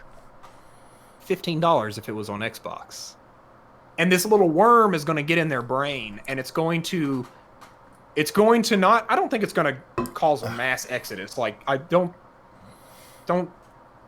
say I'm saying that. Like, I'm not stupid. Like, Spider-Man's still going to get people to show up. I'm still buying a PlayStation 5 to play Spider-Man and Demon's Souls. But I'm going to spend $140 on top of the $500 I'm going to be buying this box for. I'm spending almost after tax $700 to play 2 video games. Right? When on Xbox, it's $15 a month. Let's do the math. 700 divided by 15. That's 46.66 repeating months of Game Pass. That is 4 years of Game Pass that I'm going to drop to play 2 video games on PlayStation 5. So we're seeing Microsoft get hungry. We're seeing them get competitive, and we're seeing them get back in the ring in a way that, yeah, is it cheap?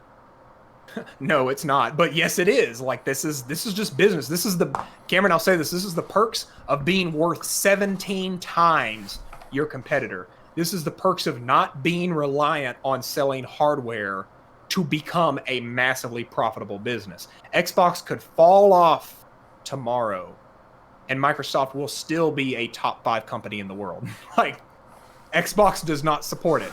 Xbox could fall off of Sony, and Sony would be belly up within 12 months, right? That is the reality here. And $7.5 billion. PlayStation could fall off Sony, but well, yeah, sorry, PlayStation. We got you. We follow what you're talking about. Well, like, PlayStation is 60% of Sony, and so if it falls off, it's gone, right? Like, but we're seeing here that Microsoft is willing to invest this kind of money into gaming because they know that gaming is something that 3 billion humans on planet Earth engage with, and they want them to be on Xbox, right? They want them to be playing on Xbox. Sure, buy a PlayStation 5 and play your game for 15 to 20 hours over there, but after you finish playing Spider-Man Miles Morales that you paid $70 to be able to buy with the remake of the other one, and you finish it in 10 hours, you're going to sit there and you're going to ask yourself, man, I paid a lot of money for that little experience. Was it a good experience? Hell yeah, it was a great experience. But eventually you're going to reach a point where you start to kind of question that. And people find value in different ways from games. And this is going to allow Microsoft to bring so much value to their platform. It's really insane. I want to hear from your perspective, Cameron, as a huge fan of Sony moving into next generation. How did this make you feel about the short term, kind of that first year after, and the long term? Because this was also on the nose, done the day before pre-orders open for the next generation Xbox, right? That wasn't planned. And so I think there was a lot of that was done for the promise of what might be to come, right? So what's your perspective? What are you thinking about when you look at this, and what are some of the questions you have pertaining to this deal moving forward? Yeah, no problem. So, well, my thoughts on it, funny enough, I hate being that guy, but I'm going to be that guy. You guys should definitely check out, I put it in Twitch chat, and I will put it in the show notes. I actually did a complete Rocket Punch Opinions video on my thoughts reacting to this news, like the next day as it came out, because of course I had to. I do want to interrupt and say, probably one of your best YouTube videos. Yay! I complete sidebar. I'm not going to delve into it so much, but I really feel like this was. I did this video and I felt my editing and video skills level up 100%. If you were playing Skyrim, it would have come up above you and said, "Video editing +1." But if you want to hear my full breakdown and opinions on what I thought about this, definitely check the video out. But this news, number one, it's awesome. It's a fucking power move by Microsoft and Bethesda to get these studios, the Bethesda studios, under their umbrella and put them in the Xbox family. I think this now brings up their studios from 15 to 23.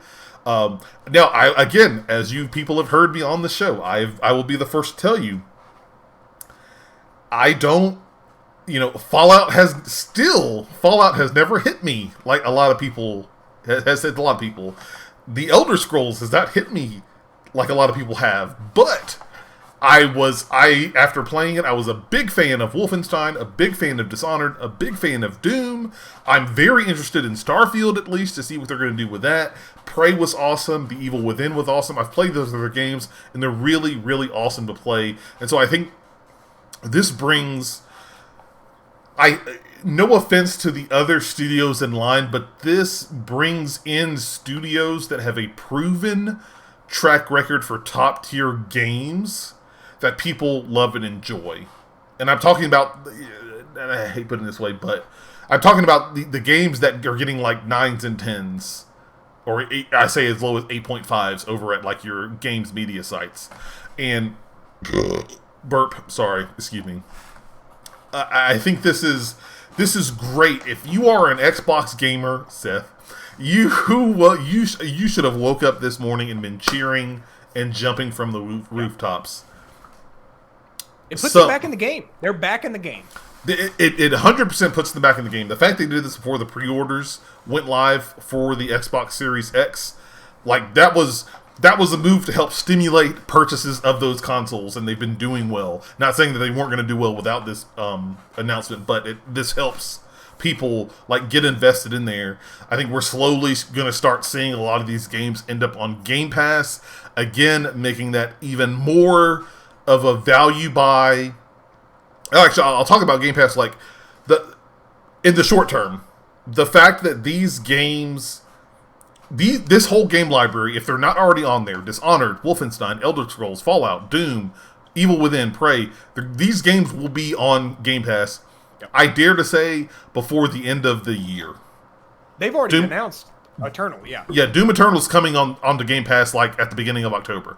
And so can I tell you something that I noticed? So under the leaving soon, they had Dishonored 2 on that before they announced this. And when they announced it, I took a screenshot of it and I almost sent the tweet. I should have. But the tweet was going to be, man, they really didn't want to let Dishonored 2 go off Game Pass, didn't they? And lo and behold, 2 days later, it disappeared from the leaving soon section. So yeah, everything that Bethesda has ever released on a video game console will be in Game Pass. It's going to be in Game Pass, which, again, adds more value to Game Pass, whether you are even talking as a Sony person to the Sony fans out there. This should excite you for a couple of if anything, because you can pick up Game Pass, and if you don't play with Xbox at all, you can play on your PC and play these awesome games on PC with a Game Pass subscription. So, boom, there you go. Like that is the short term. That is what this means. And I think this means that going into the Series X's launch, there's going to be, again, even more games, and a lot of games that I think people are really excited for. Maybe they didn't get a chance to try this past generation, that they're going to definitely try this, when the new games come out. Especially if Bethesda has already been working on some of these games getting a next-gen patch. God knows Elder Scrolls Skyrim fucking going to get some type of, like, remastered release for Series X and PlayStation 5. God, I don't know. I'm conjecture. But I also think this is also a long-term move. There, Seth, as you said, there have been some bumps in the road, not really big ones. I know Fallout 76 was kind of a bump in the road there that they've had with this. I mean, but the fact you're going to have Fallout 76 on Game Pass, you're going to have Elder Scrolls Online on Game Pass. I think it's already there, but now you'll have that on there.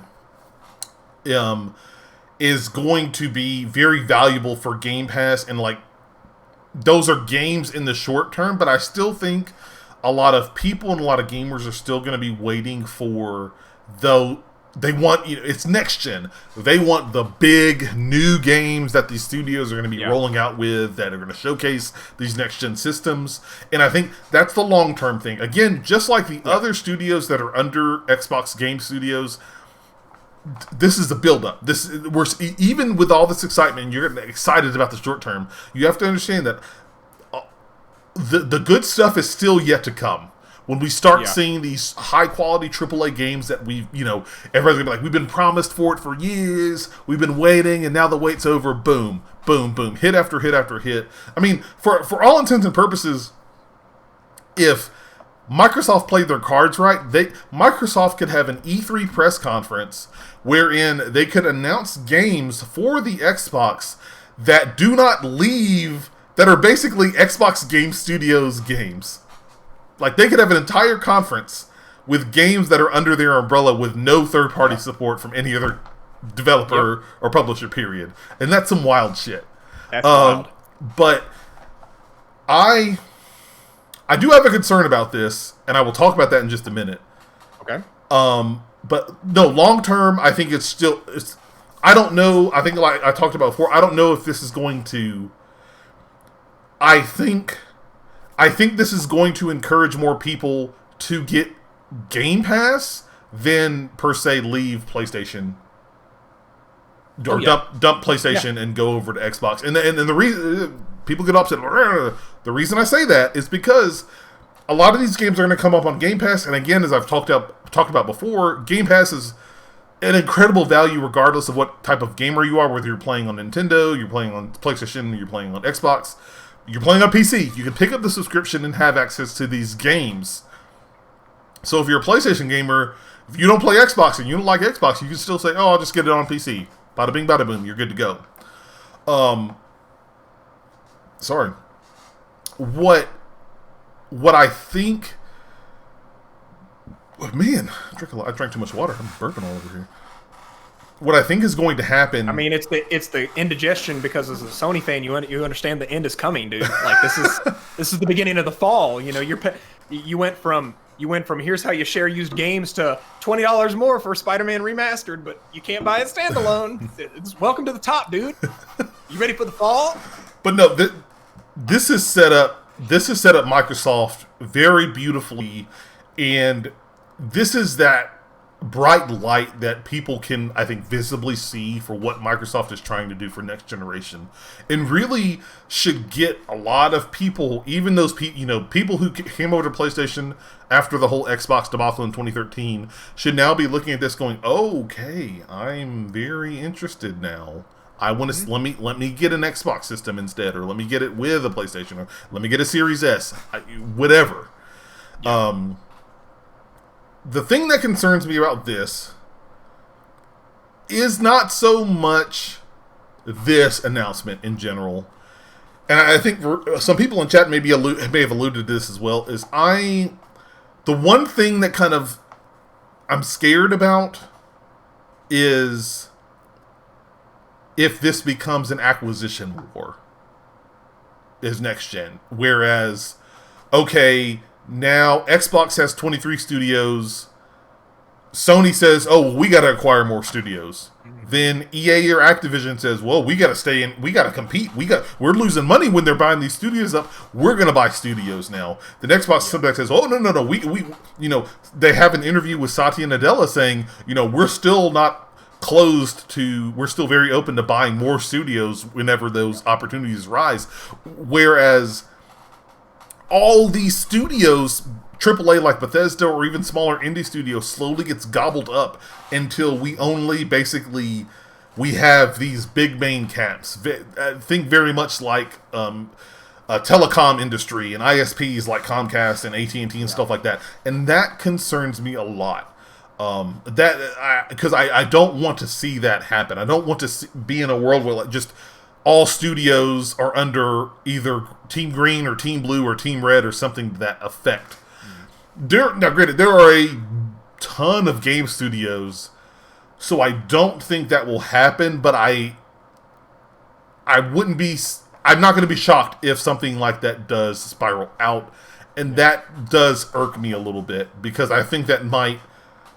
I'm thinking and hoping, when I start thinking and hearing about that, I get concerned that it might stifle innovation, and just basically studios, EA, might get to the point where, this is your one hit, awesome, we're going to buy and acquire you, and now don't make any new games. All I want you making is this game. I want you to make this game, the sequel, the trilogy, number 4, 5, 6, 7, 8, 9, 10 till perpetuity, because we know it's going to make us games, and it's going to drain, I think, a lot of creativity out of those people. A small concern, I think, I'll be honest, but in seeing this announcement and hearing about it, it was the one small thing in my heart that I was just really concerned about, is that I'm hoping that an acquisition war just doesn't break out and now everybody scrambles to try and buy studios up for consolidation.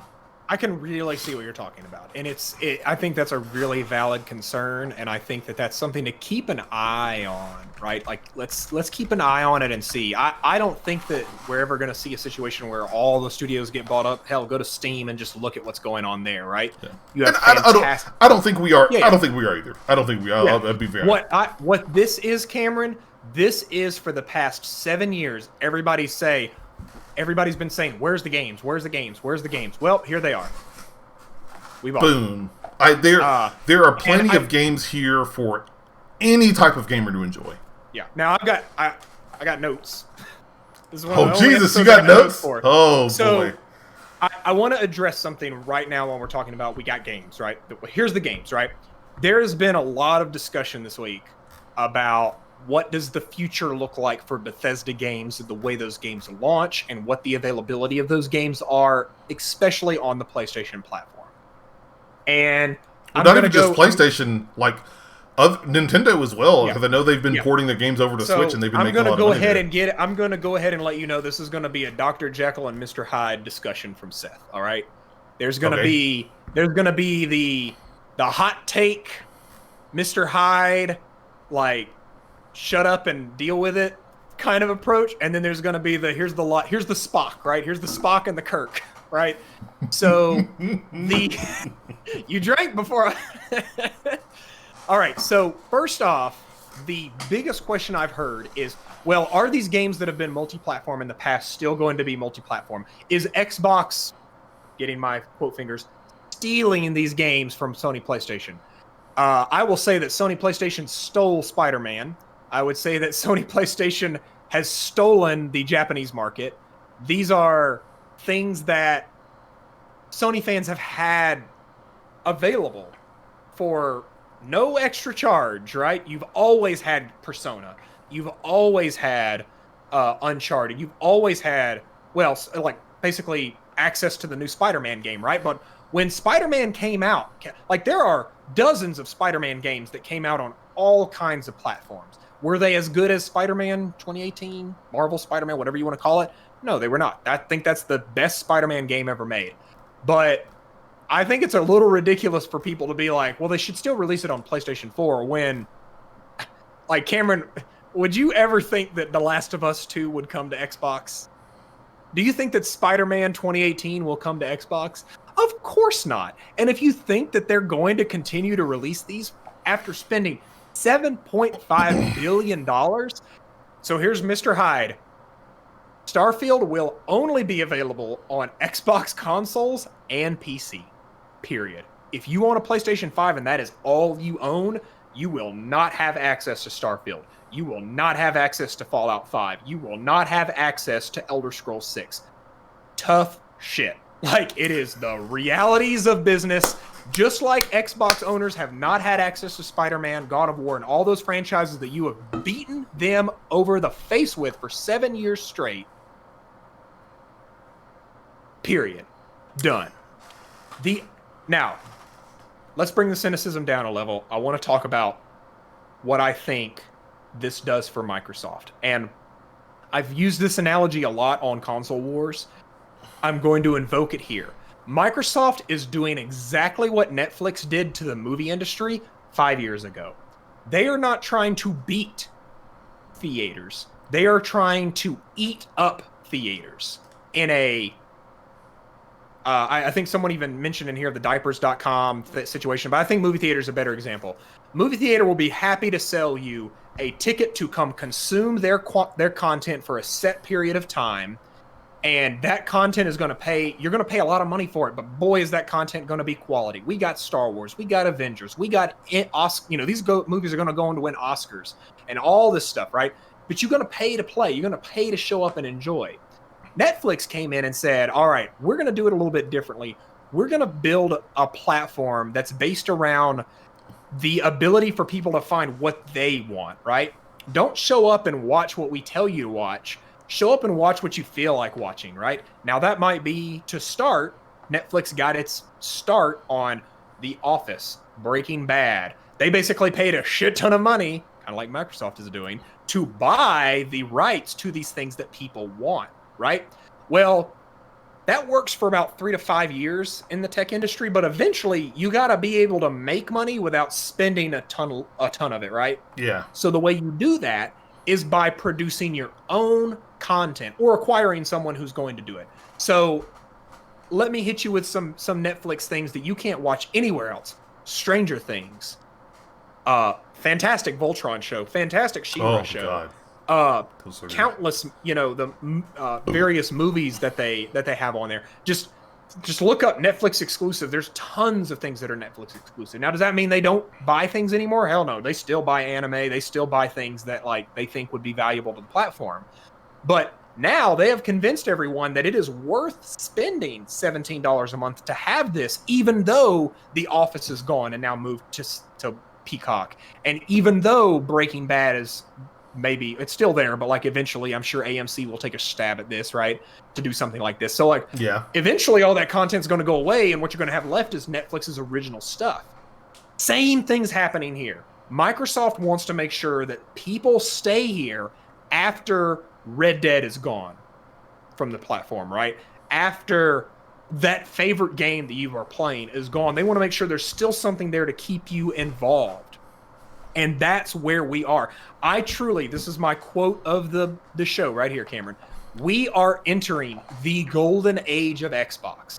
The Xbox One, the Xbox 360, and the original Xbox were all beta testing this. If you think about what they tried to do with games for Windows Live, they tried to bridge the gap between PC and failed. If you think about what they did with the original OG Xbox, they tried to build the thing that would take the place of the PC in playing games. I don't think they really did that, but what they did is they built a new market for people who love the power and the quality of PC games, but they want the convenience of a console, right? And it forced Sony, at least, to compete with them when it came to quality of graphics and graphical fidelity, and not just being reliant on, do the same thing over and over and over again, right? That's what they tried to do with the PlayStation 3, is surpass Microsoft, and they kind of shot themselves in the foot to do it, right? They got too angsty, and Microsoft jumped in, but when the PlayStation 4 came out, they made sure you knew it was more powerful, right?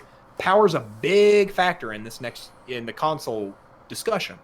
So what we're looking at now is the golden age of Xbox. The beta is over, and we can now see moving forward what Xbox is going to be.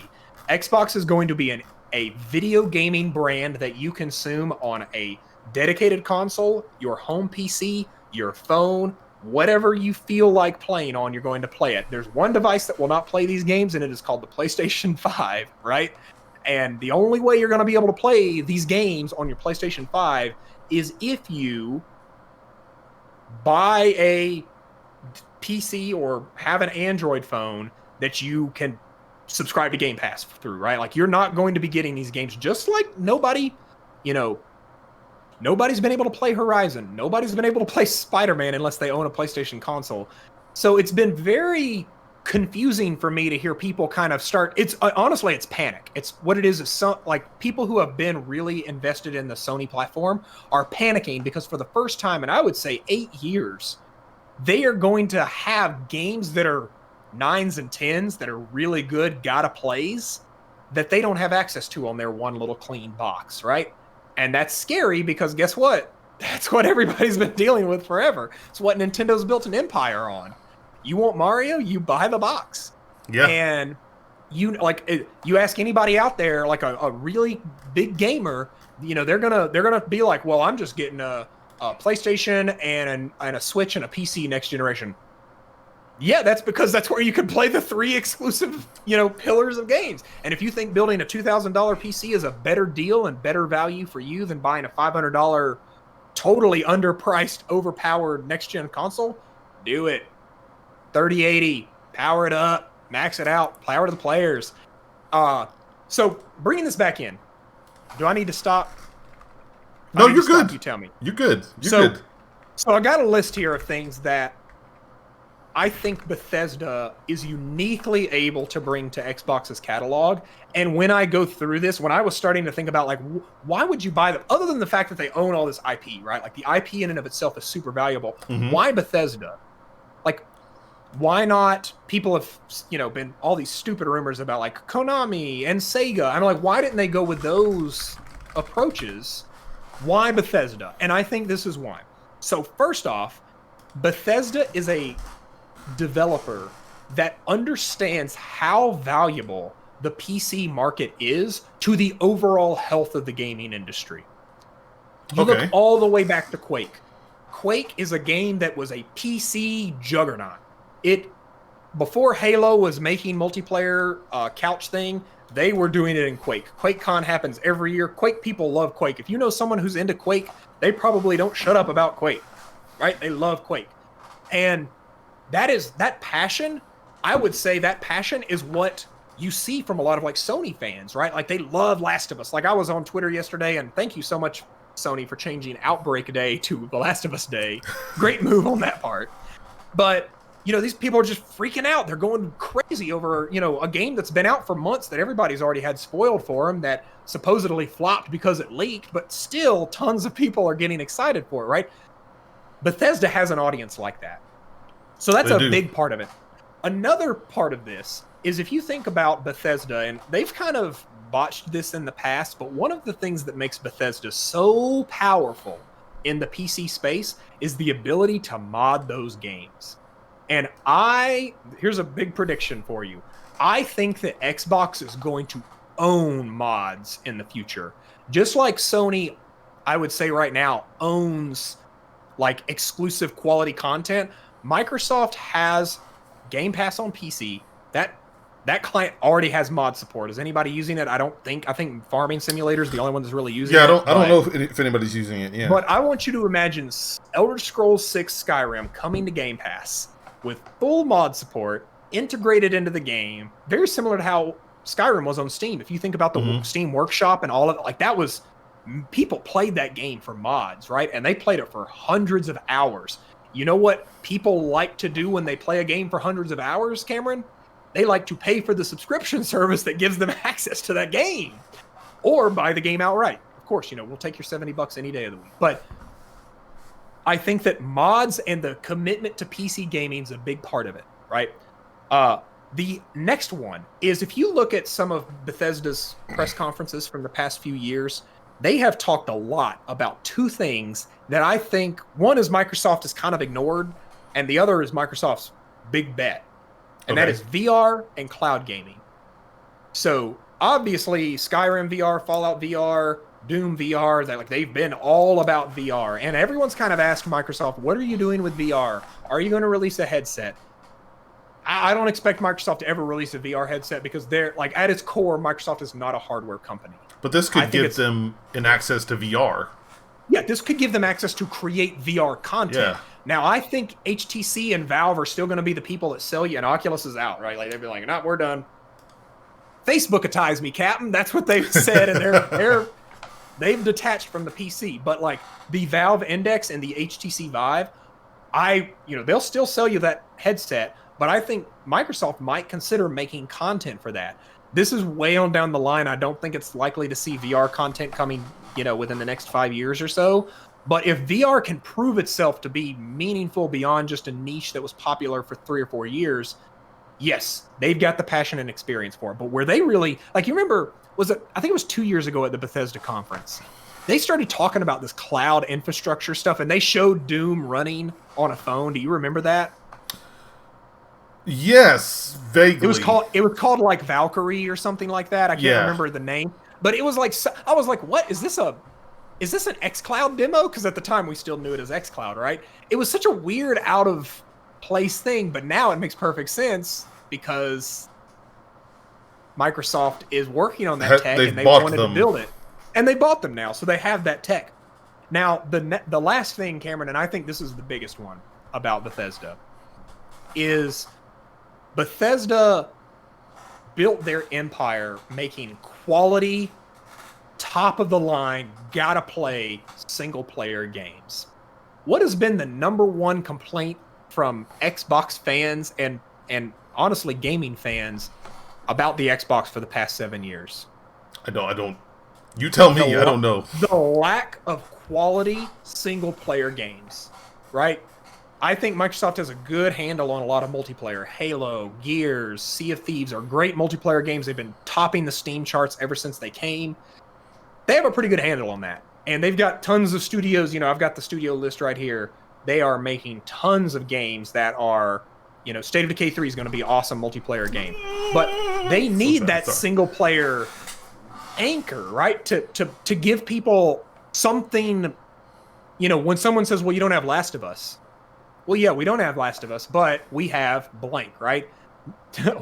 Yeah, we don't have Last of Us 3, which will probably happen. And we don't have Last of Us 3. We don't have God of War Ragnarok, but we do have Elder Scrolls 6. You know, and I think that's got some clout, right? I think Elder Scrolls is a juggernaut franchise. I think Fallout will become a juggernaut franchise if they try and make a Fallout game that doesn't have a lot of the games as a service, you know, trappings. And the reason they've done that is because they've been independent. They have to make money, right? If you're not growing, you're dying. And that's where Bethesda's kind of been caught in their own success ever since Skyrim came out. How do you follow up Skyrim? It's hard.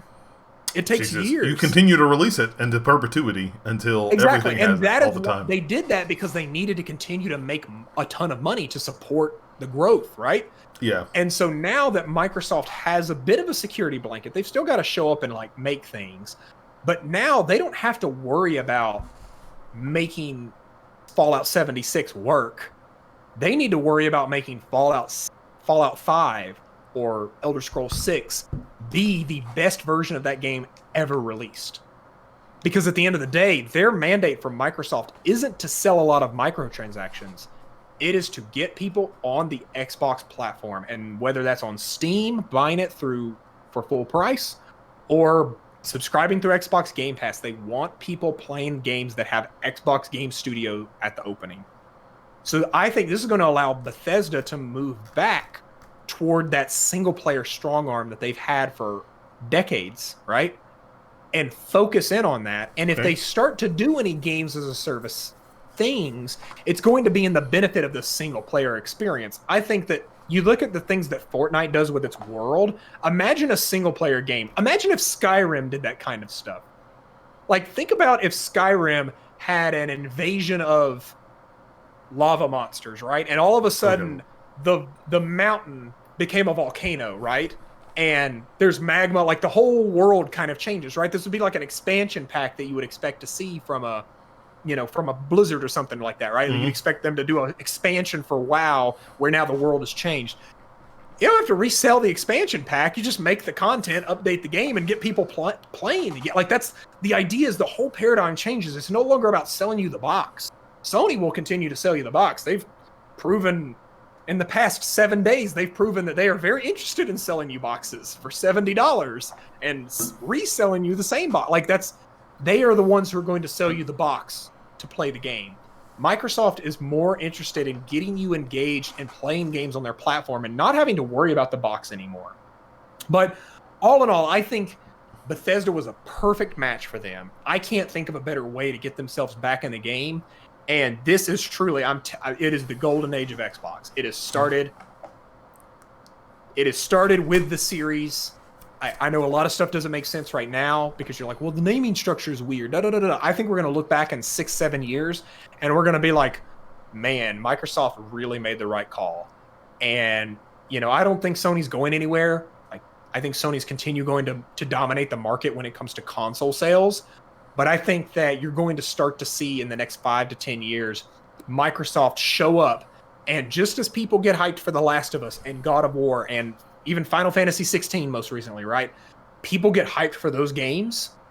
They're also going to get hyped for Avowed, for Fallout, like these games that Microsoft. So at the end of the day, we're just going to get more hype. Yeah. That's where this is ending up. Is we're going to get double the hype because now Microsoft's playing too. I want to say before we're good about that time. We gotta head towards the doors here, guys.